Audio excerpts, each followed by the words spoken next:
Hi everyone, welcome back to Shai's Recipes. இன்னைக்கு நம்ம சேனல்ல உருளைக்கிழங்கெல்லாம் சேர்த்து ஒரு டிஃப்ரெண்டான ஸ்டைல்ல மட்டன் குழம்பு எப்படி செய்யலாம்னு பார்க்கலாம். வீடியோ ஸ்கிப் பண்ணாம பாருங்க. ஃபர்ஸ்ட் 300 கிராம் மட்டன் எடுத்துர்க்கேன். அதை க்ளீன் பண்ணிட்டு வச்சிருக்கேன். அதுக்கு கொஞ்சமா உப்பு சேர்த்துக்கலாம். அதுக்கு அப்புறம் கொஞ்சமா மஞ்சள் தூள் சேர்த்துக்கலாம். அதுக்கு அப்புறமா ஒரு 1/4 டீஸ்பூன் அளவு சோம்பு தூள் சேர்த்துக்கோங்க. அதுக்கு அப்புறம் ஒரு 1/2 டீஸ்பூன் அளவு சீரகத்தூள் சேர்த்துக்கோங்க. 300 கிராம் மட்டனுக்கு இந்த அளவு நீங்க போட்டீங்கன்னா கரெக்ட்டா இருக்கும். அப்புறம் நான் இந்த ஸ்பூன்ல நிறைய 2 ஸ்பூன் அளவுக்கு நான் மல்லித்தூள் சேர்த்துக்கிறேன். மல்லித்தூள் தான் குழம்புக்கு நல்ல திக்னஸ் கொடுக்கும். அதுக்கு அப்புறமா ஒரு 1/2 டீஸ்பூன் அளவு இஞ்சி பூண்டு பேஸ்ட், அப்புறம் 1 டீஸ்பூன் அளவுக்கு நல்லெண்ணெய் சேர்த்து இதை நல்லா மிக்ஸ் பண்ணி விட்டுக்கலாம். மிளகாய் தூள் நம்ம தாளிக்கும் போது நம்ம மிளகாய் தூள் சேர்த்துக்கலாம். நல்லா மிக்ஸ் பண்ணி இதில் ஒரு 3 டம்ளர் தண்ணி ஊற்றி இப்போ நம்ம ஒரு 5லிருந்து 6 விசில் மீடியம் ஃப்ளேமில் வச்சு இதை வேக வச்சு எடுத்துக்கலாம்.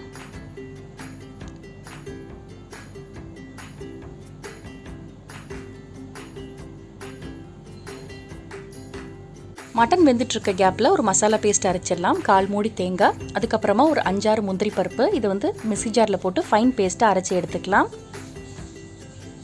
அடுத்ததாக ஒரு கடாயில் 2 டேபிள் ஸ்பூன் எண்ணெய் சேர்த்துக்கலாம். எண்ணெய் சுடானதுக்கப்புறமா ஒரு பிரியாணி இலையும் ஒரு அன்னாசிப்பு மட்டும் சேர்த்துக்கலாம். இந்த ஸ்பைசஸ் நல்லா பொரிஞ்சதுக்கப்புறமா ஒரு பெரிய வெங்காயம் ஸ்லைஸ் பண்ணி வச்சுருக்கேன்.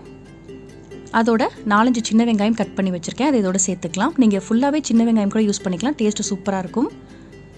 வெங்காயம் பொன்னிறமாக வர வரைக்கும் வதக்கி விட்டுக்கலாம். இதோட நான் ஒரே ஒரு பச்சை மிளகா முழுசாக ஆட் பண்ணிக்கிறேன். நீங்கள் நல்ல காரம் சாப்பிடுவீங்கன்னா 2 பச்சை மிளகாவை கட் பண்ணிட்டு கூட இங்கே சேர்த்துக்கலாம்.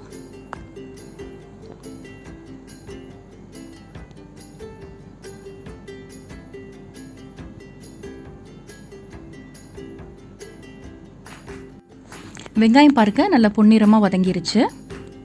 இந்த ஸ்டேஜில் கொஞ்சமாக இஞ்சி பூண்டு பேஸ்ட், அதாவது நான் ஒரு 1/2 டேபிள் ஸ்பூன் அளவு இஞ்சி பூண்டு பேஸ்ட் சேர்த்துருக்கேன். மட்டன் வேக வைக்கும் போது கூட கொஞ்சம் இஞ்சி பூண்டு சேர்த்துருக்கோம். இது பச்சை வாசனை போகட்டும். அதுக்கப்புறமா பார்த்தீங்கன்னா காரத்துக்கு ஏற்ற மாதிரி மிளகாய்த்தூள் சேர்த்துக்கோங்க. மிளகாய்த்தூள் சேர்க்கும் போது அடுப்பை ஃபுல் சிம்மில் வச்சுட்டு சேர்த்துக்கோங்க. நம்ம எண்ணெயிலே சேர்க்கும் போது குழம்பு நல்ல கலர் கிடைக்கும். அதுக்கப்புறம் ஒரே ஒரு உருளைக்கிழங்கு தோல் சீவிட்டு நான் சின்னதாக கட் பண்ணிவிட்டு சேர்த்துருக்கேன். அதோட பெரிய தக்காளி 1 சேர்த்துருக்கேன். சின்னதாக இருந்தால் நீங்கள் 2 தக்காளி சேர்த்துக்கோங்க. இப்போ இதுக்கு தேவையான அளவு உப்பு, தக்காளி நல்லா மசிகிற வரைக்கும் இதை நல்லா வதக்கி விட்டுக்கலாம். தக்காளிலாம் நல்லா மசிஞ்சு எண்ணெயெல்லாம் பிரிய ஆரம்பிச்சிருச்சு. இந்த ஸ்டேஜில் நம்ம வேக வச்சுருக்க மட்டனை ஃபஸ்ட்டு இதில் எடுத்து போட்டுட்டு அந்த மட்டனை மட்டும் இந்த எண்ணெயிலே வதக்கி விட்டுடலாம். அந்த மசாலா எல்லாமே அப்போ தான் அந்த மட்டனில் நல்லா இறங்கிடும். வதக்கினதுக்கப்புறமா நம்ம வேக வச்ச தண்ணி ஆட் பண்ணிக்கலாம். எப்போவுமே ஒரே மாதிரி மட்டன் குழம்பு சாப்பிட்டு போர் அடிச்சிருக்கும். இந்த மாதிரியும் கொஞ்சம் டிஃப்ரெண்ட்டாக ட்ரை பண்ணி பாருங்கள். டேஸ்ட் ரொம்ப நல்லா இருந்துச்சு. இட்லி தோசை கூட நீங்கள் வச்சு சாப்பிட்லாம், ரொம்ப நல்லாயிருக்கும். 1 நிமிஷம் இந்த மட்டனை கிளறியாச்சு. அந்த மட்டன் நல்ல எண்ணெயிலே 1 நிமிஷம் மிக்ஸ் ஆகிடுச்சு. இந்த ஸ்டேஜில் பார்த்தீங்கன்னா நம்ம வேக வச்ச தண்ணியை இதோட சேர்த்துடலாம். சேர்த்துட்டு கொஞ்சமாக நான் குக்கர் அலசிட்டு தண்ணி சேர்த்துக்கிட்டேன். ஒரு 5 நிமிஷம் கழித்து பாருங்கள், உருளைக்கிழங்குலாம் வெந்து எண்ணெயெல்லாம் தெளிஞ்சு நல்லா வந்திருக்கு. சில பேர் தேங்காய் சேர்க்க மாட்டாங்க மட்டன் குழம்புக்கு. இப்படியே கூட நீங்கள் ஆஃப் பண்ணி சாப்பிடலாம், டேஸ்ட் நல்லாயிருக்கும். இப்போ நம்ம அரைச்சி வச்ச தேங்காவை நம்ம இது சேர்த்துடலாம். தேங்காய் முந்திரி பருப்பு சேர்க்கும் போது குழம்பு இன்னுமே டேஸ்ட் நல்லா ரிச்சாக இருக்கும். தேங்காய் சேர்த்துட்டு ரொம்ப நேரம் கொதிக்க விடக்கூடாது. ஒரு 3-4 நிமிஷம் மீடியம் ஃப்ளேமில் வச்சு எண்ணெயெல்லாம் தெளிஞ்சு வந்தோன்னே நம்ம ஆஃப் பண்ணிடலாம். கீ ரைஸ் கூட இது நல்லாயிருக்கும். நீங்கள் ட்ரை பண்ணி பாருங்கள். சமைக்க ஆரம்பிக்கிறவங்க கூட இந்த குழம்பு ஈஸியாக செஞ்சிடலாம். ரொம்ப ஈஸி. வீட்டில் இருக்க பொருட்கள் தான். எந்த மசாலாவுமே அரைச்சி கூட வதக்கி கூட நம்ம அரைக்க வேணாம். இது ஒரு 4 நிமிஷம் கழித்து பார்க்கலாம். ஒரு 4 மினிட்ஸ் கழித்து ஓப்பன் பண்ணுறேன். பாருங்கள், ஆயிலெலாம் செப்பரேட் ஆகிடுச்சு.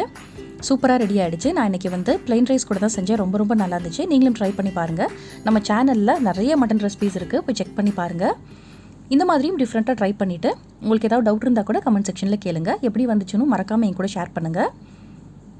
உங்களுக்கு இந்த ரெசிபி பிடிச்சிருந்துச்சுன்னா லைக் பண்ணி ஷேர் பண்ணுங்கள். மறக்காமல் நம்ம சேனலை சப்ஸ்கிரைப் பண்ணுங்கள். எப்போவுமே ஹாப்பியாக இருங்க. Be positive.